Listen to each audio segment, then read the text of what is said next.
Okay, let's unpack this. You're checking out the dispensary menu, maybe ready to try dabs, but then, bam, you see this whole list. Wax, shatter, crumble, Come on. butter. Live resin, sauce, diamonds, rosin. Yeah, It's like you need a chemistry degree just to figure out what's what, right? absolutely. It's grown so much, the world of concentrates. Yeah, And yeah, you need to kind of understand the options. right. So for this deep dive, our mission basically is to simplify it. We're going to look at what these different types offer you. Focusing on. Things like flavor, potency, how easy they are to use, and the whole solvent question too. We're using a really good Trickio to help us out. Yeah, this guide seems pretty comprehensive. It covers the solid stuff like wax and shatter, but also the, Mhm. super flavorful live resins. But really strong diamonds Mm. and that solventless rosin. Yeah. Exactly. Okay, so let's jump in. What are the basics, the main differences? Well, a good starting point is texture. That's often how they're categorized, right? Huh. Shatter, butter, crumble, sauce, live resin, diamonds, rosin. These names tell you about the feel. But what's interesting is the texture isn't just about looks. It actually gives you clues about handling, maybe even the aroma you can expect. Okay, so texture means more. The guide mentions shatter. It's brittle, breaks easy, good for cold start dabs, it says. What's that and why shatter? Right, so a cold start dab is basically putting the concentrate in the nail before you heat it up. Instead of heating the nail first. Exactly. And shatter works well because it's so brittle, you just snap off a piece and drop it in. Easy. Okay. And some people prefer it because heating it gently from cold might, preserve some of those delicate terpenes better, give you a tastier first hit. Makes sense, a gentler approach. Now, what about butter? The guide says it's soft, whipped, easy to scoop. Yeah, that's all about convenience, really, Mm, and getting your dose right. precise dosing. Exactly. The texture makes it easy to grab a consistent amount with your dab tool. And that connects to aroma, too, which brings up terpene retention. Terpenes, those are the flavor and smell compounds. Precisely. The aromatic compounds in cannabis, other plants too, they give the smell and, well, they're thought to influence the effects as well. Uh-huh. Live resin is a great example where they really focus on keeping those terpenes. How do they do that? It's pretty cool, actually. They freeze the cannabis flowers right after harvest, like immediately, before they extract the oils. Freeze them. Why? That freezing process, it helps preserve way more of those fragile terpenes that would otherwise, degrade or evaporate off. Ah, so like flash freezing preserves the freshness, locking in the aroma. Uh-huh. Okay. Then there's potency. The guide shows a huge range, right? Like 70% THC sometimes, but then THCA diamonds hitting 95% plus. It is a big difference, yeah. And that brings up a really important point, is more potency always better? Good question. The guide kind of emphasizes, not necessarily, higher potency just means you need a smaller amount for a similar effect. And remember, the experience isn't just THC. Right, those terpenes we just talked about. Exactly. Terpenes, other cannabinoids, this idea of a more holistic effect. We'll get more into that. But yeah, the guide has this useful table summarizing THC, terpenes, handling tips for shatter, crumble, live resin, rosin, diamonds. It's a good, quick reference. That table sounds super helpful. Okay, let's dive into flavor. For a lot of people, myself included, that's huge. Our guide points to live resin and cold-cured rosin as the champs for taste. Why them? Well, the key thing is how they're made. Both methods really focus on preserving those terpenes we keep mentioning. Okay. Like the guide says, heat in some solvents can really damage those delicate molecules. Live resin wins because that flash freezing, like we said, captures the terpenes at their absolute peak. So you get that really bright, true-to-the-plant smell and taste. Exactly. Think citrus, pine, fruity notes, whatever the strain's known for. Live resin tries to deliver that vividly. Leafly's guide, which we linked, goes deeper into why freezing works so well for those volatile compounds. Like bottling the plant's essence at its freshest moment. Cool. And rosin, that's the solvent-free one, right? How is its flavor? Yep, totally solvent-free. Just heat and pressure to squeeze out the oils either from flour or hash. No butane or anything? Nope. And the flavor, maybe we'll describe it as incredibly rich, really authentic. The guide compares it to fresh squeezed juice, which I think is a great analogy. It's like a pure expression of the plant. Sounds amazing, but the guide also stresses temperature control for flavor when you're actually dabbing. What's the sweet spot? Yeah, critical point. The guide suggests sticking between, say, 480 and 540 degrees Fahrenheit. Yeah. That range seems best for maximizing those terpenes. And what happens if you go too hot or too cold? Well, go too hot and you just degrade the terpenes, burn them off, kind of ruins the flavor. less enjoyable. Right. Too low, and it might not vaporize properly. You get that So, puddling leftover goo wasted concentrate. okay. So finding that balance is key. Dab Connections guide on low temp dabbing, that's linked too, right? Yep. It explains the science. Generally, leaning lower is better for flavor. Okay. Low and slow for flavor. Got it. Now let's flip to potency. Sometimes you are looking for that more intense effect. What's top of the list there? Right. If high potency is the main goal, the guide highlights THCA crystalline, or diamonds, often swimming in terpene socks. Diamonds. Yeah, they can hit insane cannabinoid levels, like 95 to 99%. Oh, They're essentially crystals of pure THCA. That's the non-psychoactive precursor to THC. uh-huh. They often form or precipitate out of a terpene-rich liquid. Okay, 99%. That's intense. The Yeah. guide also mentions isolate. How's that different from diamonds? Good question. The main difference is terpenes. Isolate is typically just pure THCA, almost zero terpenes. Ah. Diamonds, though, often come with that terpene-rich sauce they grew in. And that brings us to the whole entourage effect. Right, I've heard that term. Yeah, Healthline has a good explanation we linked.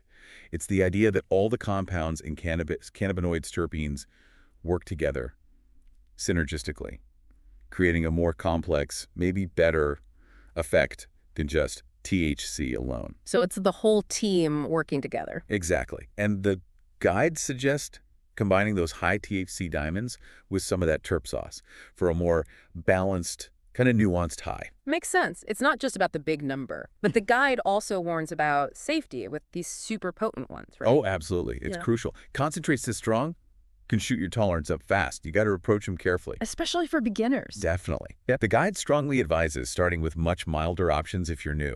And always, always look for third-party lab tests, COAs, certificates of analysis. What do those tell you? Everything important. Cannabinoid percentages, sure, but also if it's been tested for residual solvents, pesticides, heavy metals, other gunk. You can check out the Arizona Department of Health Services site for more on testing requirements. Safety first, always. Absolutely. Okay, so speaking of beginners, if you're totally new to dabbing, where should you start? Jumping into 95% diamonds sounds, maybe not ideal. Haha. Yeah, probably not the best first date. The guide recommends starting with more approachable stuff like crumble or maybe sugar wax. What are typical THC levels for those? Usually more in the 60–70% range.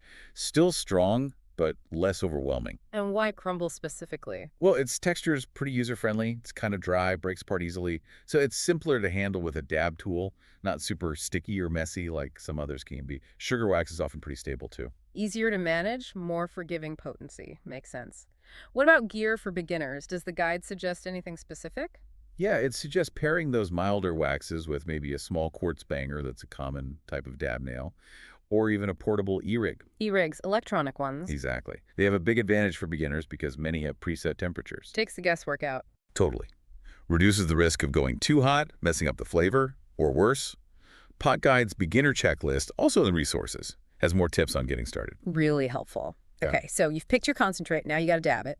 The guide mentions matching the texture to your rig or nail. Why is that important? It's just about what works best for that specific consistency, makes the experience smoother. Like what? Give me an example. Okay, so sticky stuff like sauces. They work well in deeper quartz buckets or bangers, helps contain them. Right. Brittle shatter, like we said, can be good for those cold starts. Mm. If you have a thicker butter, some people like using terp pearls. Terp pearls. Little beads. Yeah, small glass or ceramic beads you put in the banger. They spin around when you inhale, help spread the heat, vaporize the thicker stuff more evenly. Interesting. And the nail material itself, quartz, ceramic, titanium, doesn't matter? It does make a difference, yeah. Quartz is super popular, especially for flavor chasers. Heats up fast, gives a clean taste. Ceramic holds heat longer, which can be good if you're taking bigger dabs. Titanium is, well, really durable, tough. Right. But the guide notes it might mute delicate terpene flavors if you get it too hot, like over 600 Fahrenheit maybe. Puffing Bird's comparison breaks down the pros and cons of each material. So it depends what you prioritize: flavor, heat retention, durability. And the guide also mentions e-nails and e-rigs, again, for precision. Exactly. Especially for live resin and rosin, where temperature is so critical for flavor. E-nails attached to a regular rig, e-rigs are standalone units. And they let you dial in the exact temp. Yeah, often down to the degree, super precise. Portable ones like the Pusco Peak that WikiLeaf reviewed give you that accuracy on the go. Nice. And super important, whatever setup you use, clean it. The guide stresses that.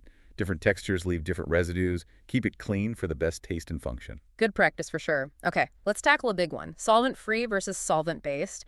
Is rosin, the solvent-free stuff, automatically better than, say, BHO made with butane?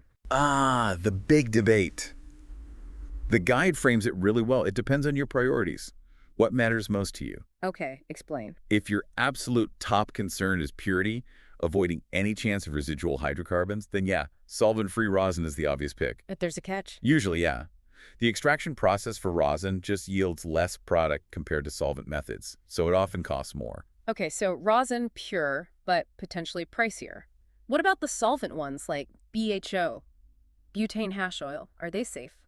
Look, modern BHO, when it's made by licensed, reputable companies and properly purged, that means they remove the leftover solvent. It's generally considered safe. How safe? Are there standards? Oh yeah. Regulated markets have strict limits, usually under 500 parts per million for butane.